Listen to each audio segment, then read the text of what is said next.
Well, I think he's going to come in fantastic shape again. I think he might even come lighter than last time, because he was lighter the second time than the first time. Yep. And I think he's even going to be lighter because movement is good for him and cardio is good for him. And you saw how he dug to the well. He was losing every round, and he's stuck in there. He's in great shape. And I think that he's going to do that. And he's going to definitely, when you go to the well and you hit the body shot like he did as many times as he did, I guarantee you he's going for that body again, and he's going to change it up too. Yeah. So he's going to go to the body. He's going to change up to go to the body, go somewhere else. If their coaches are good, they're going to do that. So if you're a world champion, one of the greatest of all time, like he is, your coaches are usually really, really good. So I'm assuming his coaches are going to have him go to the body, but then change it up, make it look like they're going to the body, go somewhere else. So I think a lot of that's going to happen. DC, because he has so many different coaches, they all tell him. I tell him things. Bob tells him things. Rosendo tells him things. Leandro tells him things. And the jiu-jitsu head, Rudy Mendoza helps him out. And Camacho, Chris Camacho, who's a strength and conditioning coach. Actually, Chris Camacho too is because Camacho's been around a lot of the great boxing trainers. Like right now, he's with Galopin. DC's among world-class coaches, is what I'm trying to say. Yeah.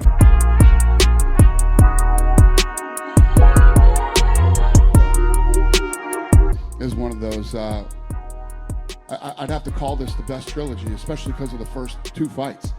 First two fights. You don't see heavyweights go at it the way that these two have in the first two fights, and they make some adjustments.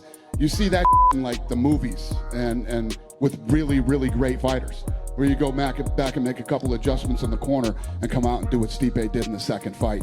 Both of these guys are super aggressive. They're both incredible athletes. They're two of the best ever. And Saturday you find out who's the best heavyweight of all time.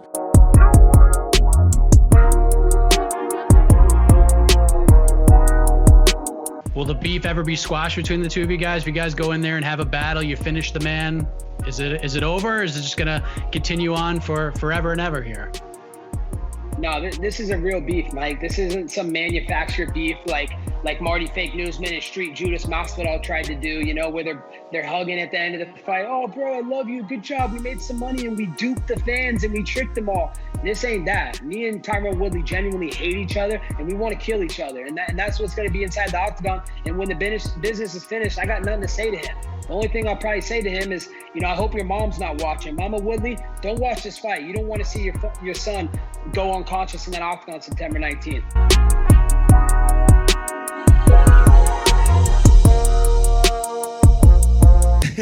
You watch a lot of boxing, and when the tall guy throws that lead body shot, there are a number of shots open and available to counter with. So that's what I've been really doing a lot. And I try to think that I'm a smart guy, and on Saturday, hopefully, I can pretend to be smart again when he tries to go to the body. Because when the tall guy changes levels to go to the body, there are some openings, and I'm hoping to exploit those. Let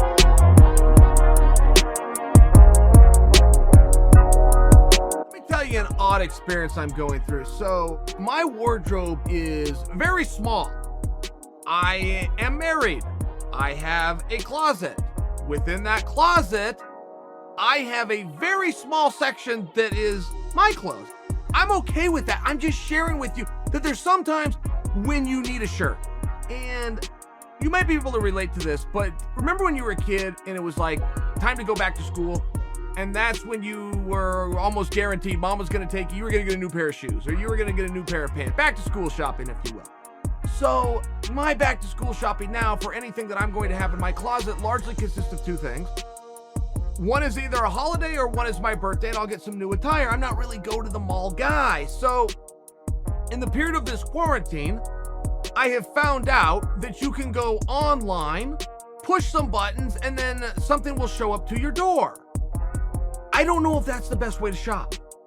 Even though it's convenient, I think there is something to be said to a dressing room and a trying on process. Okay, set all of that aside, I find a shirt. It's $20, which happens to be my price range for a shirt. I'm that guy. I'm not paying more than 20 bucks for a shirt, and I happen to find one. I happen to be wearing it right now. But it comes in the mail. I order my size, which is an extra large. It comes to the house. It looks exactly like it did in the picture. Same color, same cut. It's summertime in Oregon. It's a little warm. It's a short sleeve, right? $19.99, old Chael's got it made. Well, I put the shirt on just now, first time, and I'm kind of excited, by the way. I think you can relate. That's a human element. If you don't get a lot of new things and all of a sudden you have a new thing, there's something fun about that. So it comes. I'm already wearing a shirt. I go to my door. I'm in my shirt. I see my new shirt has arrived. I take the current shirt I'm wearing off to put my new shirt on like anybody else that just got a new shirt. I put the shirt on. The tag is in the side. Now, in my entire life, I have never seen a tag in the side. I've never even heard of it. As a matter of fact, I have a 5-year-old little maniac that I call my son. I'm teaching him how to put a shirt on, and I tell him very clearly, the same as your parents told you, you look for the tag, and that goes in the back. Like they sit down as there's some kind of a creative genius. They're going to take cotton, and they're going to sew it in such a fashion that your head can fit through and your arms can fit through. And they know that it's summertime, so they're gonna make it short sleeve so that you're not too hot. I mean, they're sitting around like they're that's been done a million times. There's absolutely no creativeness in this. And there's only so many colors out there you can make a shirt. It's like music, there's only so many notes. So when you've identified yourself for apparently false reasons as a creative genius, and all you did is copy something that's been around for hundreds of years, but you had to put your own stamp on it, and that stamp was to put a tag on the side of the shirt, you're a little bit of a jerk.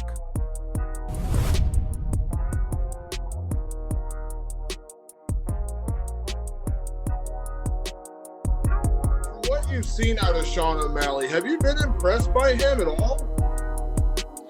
I'm gonna be honest, like I know the guy's good. I know he has his stuff, he has his style of fighting, So I cannot underestimate anybody at this point, at this level, because anybody can get shit done. So at the end of the day, it's a hard fight as any other, and I'm prepared for that. And Saturday night, I'm gonna come hard and strong as always, and I'm fucking ready.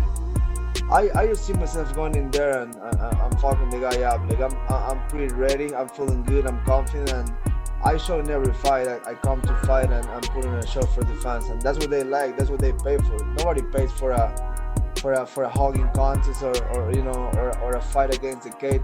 People pay for a fight. They're maniacs. They love bleeding. They love fucking exchange. So I'm here to put on a show. I'm an entertainer, and that's what I'm gonna do Saturday night.